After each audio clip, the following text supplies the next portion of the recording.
fils de Nun, serviteur de Moïse. Moïse, mon serviteur, est mort. Maintenant, lève-toi, passe ce Jourdain, toi et tout ce peuple, pour entrer dans le pays que je donne aux enfants d'Israël. Tout lieu que foulera la plante de votre pied, je vous le donne comme je l'ai dit à Moïse.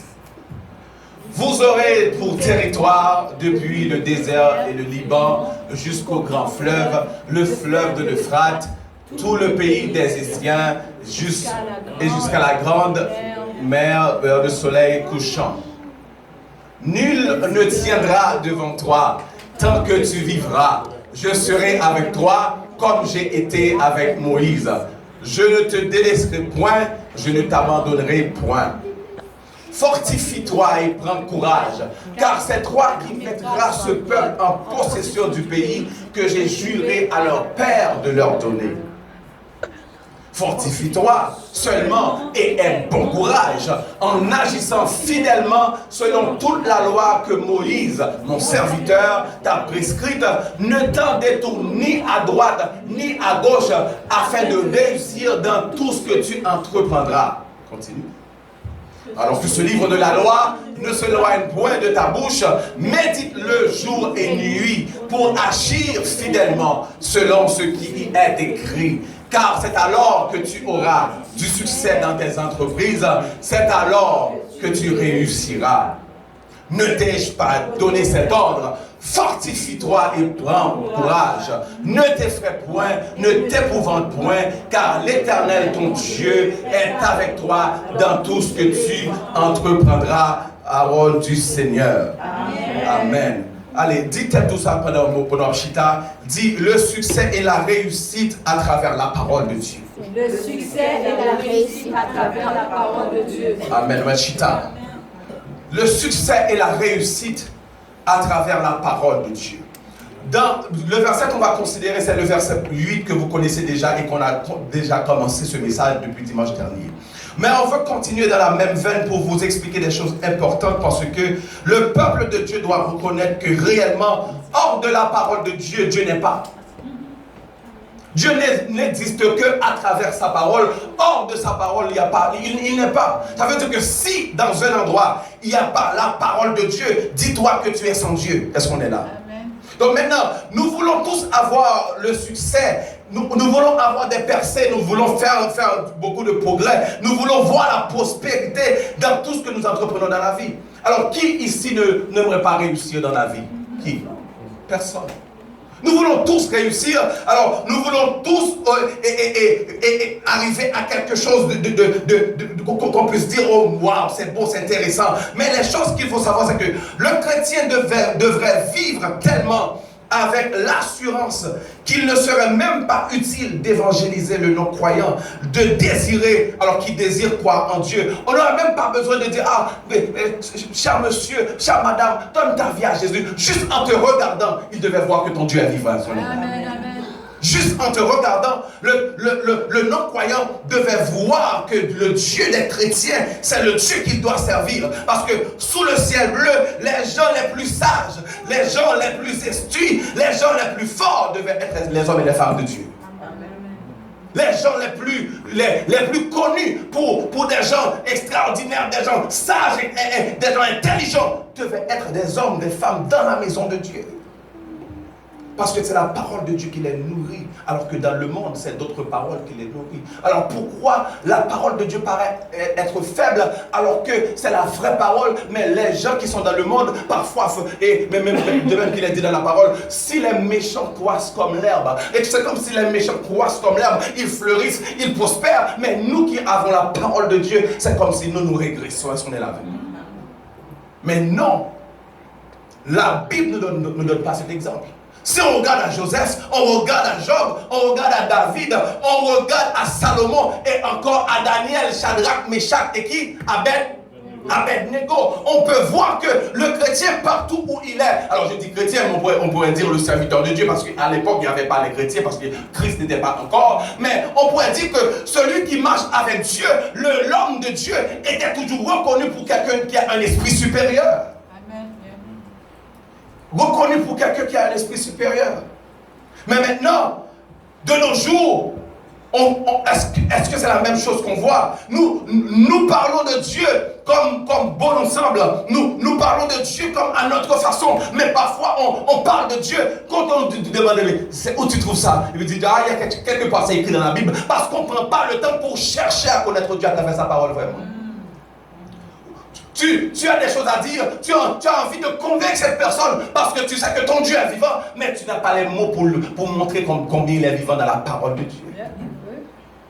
Nous parlons de Dieu comme beau nous semble. Nous voulons faire l'œuvre du ministère, mais nous ne voulons pas nous consacrer. Nous donnons à Dieu ce qui relève de notre superflu. Nous consacrons à Dieu les pires moments de notre journée. Tout ce qu'on fait pour Dieu, c'est toujours les moindres qu'on offre à Dieu.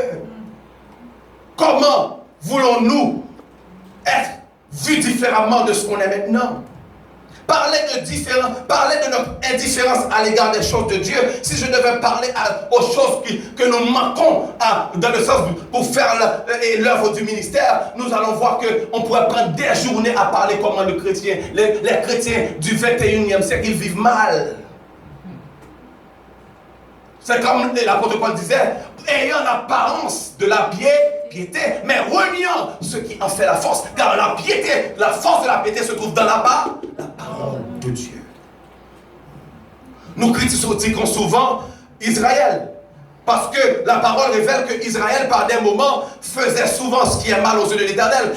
À combien de reprises, quand on lit l'Ancien Testament, ça dit Israël faisait ce qui est mal. Israël se détournait de la loi de Dieu. Israël faisait beaucoup de mal aux yeux de Dieu.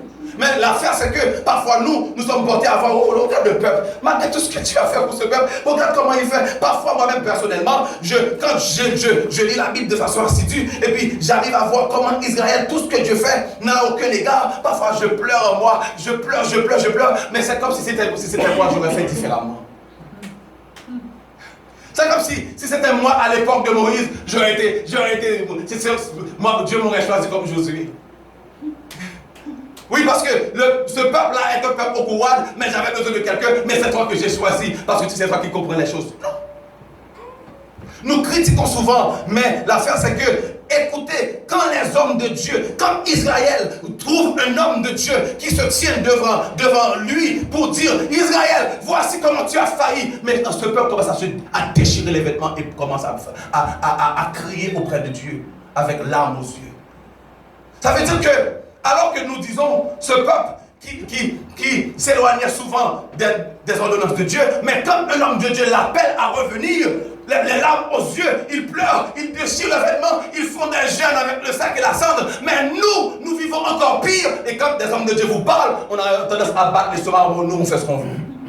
C'est le 21e siècle, c'est le temps. Nous voulons tous réussir. Alors, mais Dieu, l'affaire, c'est que Dieu donne la méthode, Dieu donne le moyen pour la réussite. C'est pourquoi il dit à Josué, Dieu donna à Josué le moyen de lui permettre de réussir à cette époque précise de sa vie. Chaque personne, ta vie qui est au 21e siècle, ta vie qui est en 2019, que ce que tu es ordonnée par Dieu comme ça. Là où tu vois que tu es, dans ce ministère que tu fais partie, partout où tu vas, Dieu sait que tu devais passer par là maintenant. Et c'est comme ça que tu dois prendre les choses pour dire que maintenant, puisque Dieu est au contrôle de ma vie, maintenant je vais faire de ma vie quelque chose qui compte pour Dieu. Quelque chose qui compte pour Dieu. Nous voulons réussir, mais comme j'ai dit, Dieu donne à Josué le moyen. C'est quoi le moyen? Il lui dit, que ce livre de la loi. Que ce livre de la loi. Alors, Josué n'avait que la loi. Parce qu'à l'époque où il vivait, il n'avait pas Matthieu, Marc, Luc, il n'avait même pas Jérémie, il n'avait même pas Ésaïe, Psaume, etc. Non, Josué n'avait simplement que les livres de la loi. Parce que les livres bibliques commencent à prendre forme, c'est lorsque Dieu appelle ce peuple à sortir, et maintenant Dieu a résolu de donner à Moïse, qui était le leader, des ordonnances pour ce peuple. C'est alors que l'Israël commence à avoir des écrits sacrés. Des écrits sacrés. Sacré veut dire que, oui, avant, les gens pouvaient écrire, mais maintenant, ces écrits, ça vient vraiment du Dieu vivant, de Dieu réel lui-même. des écrits sacrés. Donc, puisque c'est avec Moïse que Dieu commençait à écrire, et la Bible, on apprend souvent depuis très longtemps, que les livres que Moïse a écrits, c'est quoi? C'est le Pentateuque qui commence avec quoi? La Genèse, ensuite l'Exode, ensuite Lévitique, et puis Nombre, ensuite Deutéronome. Donc maintenant, c'est ces 5 livres et on suppose peut-être, est-ce que vraiment, comme les 5 livres qu'on a, c'est ce que vraiment Josué avait en main? Sûrement qu'il n'avait pas tout ce qu'on a en main, ou tout ce que qu'on utilise dans le judaïque, parce que ces 5 livres, on l'appelle le Pentateuque, mais les Juifs reconnaissent ce livre sous le nom de la Torah. La Torah. Parce que les livres bibliques, pour les Juifs, il y a la Torah, il y a les Nevi'im et les Ketuvim. La Torah, c'est les 5 premiers livres. Les Nevi'im, c'est tous les livres des prophètes. Et tout ce que les prophètes ont écrit, ça veut dire Nevi'im, c'est les livres écrits par les prophètes. Maintenant, les Ketuvim, on dit c'est les autres écrits. Les autres écrits peuvent être les psaumes, peuvent être cantiques des cantiques, etc. Donc, les livres des prophètes et les livres et les autres écrits n'étaient même pas existants. Ça veut dire, mais existants, mais ça veut dire que dans ce moment précis, Josué n'avait seulement que ces 5 livres. 5 livres. Maintenant, on peut se demander, Pasteur Jimmy, quand moi je lis la Bible, je ne me retrouve pas dans Lévitique. Quand moi je lis la Bible, je ne me retrouve pas dans Nombre. Quand moi je lis la Bible, je comprends Exode parce que ça parle de l'histoire du peuple de Dieu, oui, j'apprécie quand même, mais je ne vois pas trop qu'est-ce qui est pour moi. La Bible commence pour moi, c'est quand je